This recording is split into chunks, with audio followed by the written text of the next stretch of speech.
All right, hey guys, this is Oakley Ramos with our first sports broadcasting podcast. I'm here with Chris, the two-sport athlete that plays football and golf. Hi, how are you? I'm good, man. How are you? Good, good. So, Chris, thanks for joining the time to join me today. You obviously play two sports. Mhm. What do you like about each of them? Well, football, I started playing at a young age, and it's just something that I've always loved doing. I love playing football. And then golf was something I recently took up this last year, where I was kind of going with my friends and just having fun. And all of a sudden, I was like, oh, I kind of like this thing.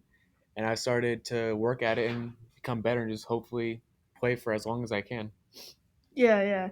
I also like football. I Mhm. used to play. I don't play this year because I decided to join a different thing. Okay. Yeah. These sports are very different. How do you think they help each other? Well, I think in football is obviously very aggressive. It's a lot of contact involved, and it's something I've done for such a long time, and it kind of takes a toll on your body as like year after year, practice after practice.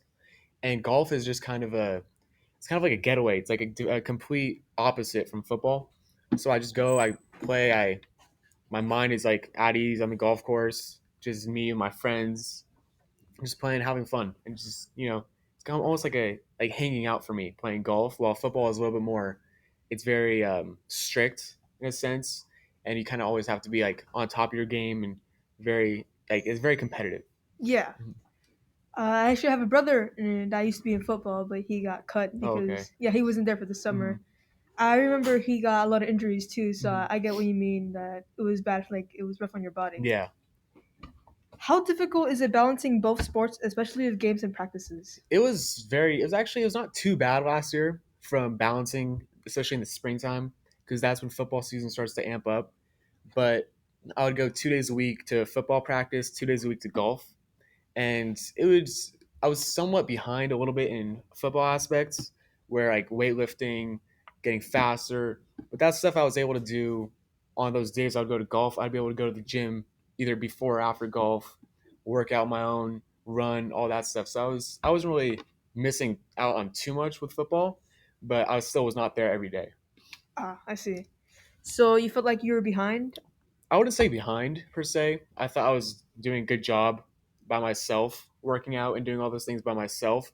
But I felt like I wasn't really there with my team the whole time doing Jason stuff. and Isabel So Castro, I please think that report was to one thing attendance. Jason that and was Isabel probably the biggest Castro, please challenge for me. report to attendance. Yeah. Um, on most teams, the QB is the leader. Do you consider yourself a leader? I do consider myself a leader. I know I've been playing with these guys for a couple years now, and very close knit group. We all hang out with each other. So I think just being with these guys, and sometimes when stuff goes bad, stuff is good. When sometimes stuff is like very good, there always needs to be a calming presence, and I think that's what I do. I'm not a very vocal leader, but I think I lead by example. And if stuff starts to go bad, I'll say like, guys, we got this. It's fine and all that. But I think, yeah, I'll consider myself a leader on the football field. This is your first year as a QB. How has the transition been? Well, I played quarterback my freshman year. And that I thought I had a good season there. And then obviously with Jackson Miner here the last couple of years, I knew I wanted to play like be on the field. I don't want to just sit behind him. So I started to transition into the receiver, safety, that kind of position where I thought I was able to play well in. And I knew my senior year was going to be I have to play quarterback, I have to be ready for it, big position. So I think I've done a good job. My teammates have made it very easy for me to go into that. But I still think it'll take me maybe a couple games to get into my groove and get really comfortable playing. So you consider you and your teammates very close? Yes, we are very close. We hang out a lot. I mean, we've all our summer practices. We've been with each other for what 3 hours a day, 3.5 hours a day, every day during the summer. So I mean, with that, you're gonna get close if you like it or not. So, but I think we love hanging out with each other too. So it's been really good. That's good. So, what is your biggest area of growth, and where do you think you need improvement the most? I think probably work ethic. I knew like my freshman year, I was a little bit, I wouldn't like slack off per se, but I wasn't as committed, as serious to it. And I realized once you get to the varsity level, everyone's big, everyone's fast, everyone's strong. You can't rely on your athleticism, your talent. So I realized I have to get bigger, faster, stronger. I have to work out every day, work every day to be the best person I can be. If not, I mean, these guys out there are really good, and they're just gonna eat you alive. Yeah. With the COVID guidelines, how was that for you? It was tough. It was my sophomore year with the whole COVID thing. That was tough. We didn't know if we were gonna have a season or not. So, and also with me, I don't know what position I was playing. I would be practicing in like 3, 4 different positions every day. So it was a lot of unknown with that season. And then finally got the okay to have our season for 5 games. And I think we were just happy that we were able to play that season. So it was good, but it was very tough with practices. People would miss practices. Coaches would be missing practices. If you had a little sickness, you cannot come. Everything was so serious in that sense, and I think it affected our team a little bit. We had a really good team that year. I thought we could have done like as gone as far as we wanted to, but obviously COVID kind of restricted us. There was no playoffs or any of that stuff, so it did hurt us. Yeah, especially with quarantine happening and Yeah. Zoom calls, that was a big part of it that was misled and Yes. yeah, difficult. What are your hopes regarding you in both football and golf? Well, with football, my hope is obviously this year to have a great season, to go to the playoffs, see how far we can go in the playoffs. I think we just want to be as a team, be healthy, get through the season healthy, but just have fun. It's our most of our friends. It's our senior year. It's our last time for a lot of these guys playing football on a team. So obviously, we want to go as far as we can. Just enjoy every day going out for practice. But for me, my goal is to hopefully get more looks from colleges and hopefully try to continue to play football in college. And because I mean, I love it so much, I want to play for as long as I can. And I know it's not a sport you can play until you're like 40, 50. You obviously can't do it. And with golf, my goal is I just want to go out and have fun here with the high school team, get better. I think I've gone a lot better. Um, but with that, I just want to play. That's a sport I can go until I'm what 70, 80 years old. It's something that I want to become really good at because I've my from my experience on the golf course, it's really fun when you're playing good. When you're not playing good, it's not as fun. So, do you, when you're older, would you want to be part as a professional football player or? I wouldn't say maybe as a professional football player. I thought of that obviously when I was a kid, but I realized these guys are so good. There's if that happens, great. But realistically looking at it, I want to go to a school where I can play football for 4 years, but also a school that gives me a great education and something that I can go into a different career that does not really involve football and hopefully succeed in something like that. So, what is something else you would want to do? Well, school wise, what I want to do, I think I want to start going into journalism Hmm. and maybe end up like in a writing for a newspaper, maybe for like a sports journalism type thing. That's kind of a field I want to go into. But other than that, I still haven't really decided. I'm just kind of waiting for college to see what I like, what I don't like, and then go from there. Have you got anything from college yet? So I have 2 offers right now, one from Grinnell College and one from Benedictine College.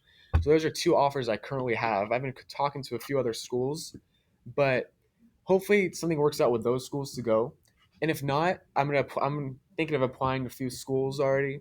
So I'm gonna start doing that whole application process, which is a very long process, and hopefully I find something that fits that has that football and obviously educational benefits. But if not, I'd prefer to go somewhere that has a great education instead of just football because I kind of want to have something that will go after my 4 years of football. I see. How do you manage grades and classes with football and golf? I mean, it's tough. It has been tough, especially like junior year last year. I was in a couple AP classes along with football practice. I wouldn't get out of practice till about 6 o'clock. So that was tough to do my homework. And then while my family's out doing stuff, I'm stuck doing my homework and obviously get tired after football practice. I don't want to go straight to bed and just do it all over again for a 10-week season. I mean, that was very tough. But I think this year, my senior year, it's a lot easier. I have less classes. My classes are not as challenging and so I have that little window right before practice. I can get some homework done. I have a window after practice. I can get some homework done. So I think it's easier in that.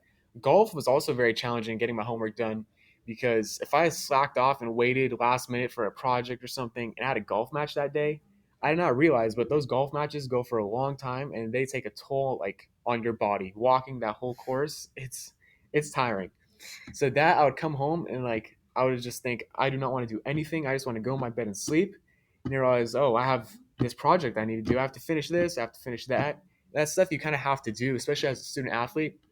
you have to be on top of all your grades, all your classes, because if not, you're not going to be able to play. You have to be eligible. Yeah. And then as far as junior year, obviously with two sports and how hard the classes were, and obviously since you're in AP classes, Mhm. did you think your social life was good?